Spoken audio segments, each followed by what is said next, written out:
umalis na. Inay, ate, tita, lola, kababaihan. Tingin ng karamihan sila ay mahina at walang laban. Naging normal na sa ating mga kalalakihan na kapag babae ay dapat nasa tahanan. Naging normal na ang trabaho ng kababaihan ay pangtahanan lang. Hindi ba't parang hindi na tama? Parang sobra na ata. Kesyo babae kaya mahina, pabebe, maarte at laging tinutulungan. Bakit?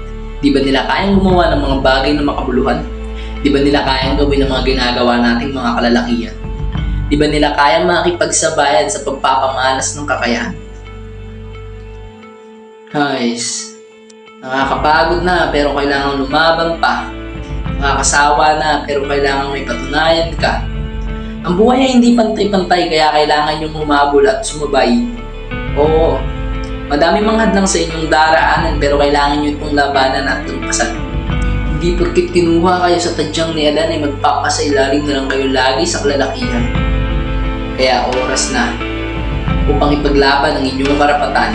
Oras na upang tumayo sa silyang nagsilbing rehas ng makalumang papakaraan. Oras na upang hubarin nyo ang maskarang nagsilbing harang sa tunay nyong nararamdaman. Oras na upang tanggalin ang mga bigkis ng nakaraan. Oras na upang punasan ang luha na bunga ng pang-api ng lipunan.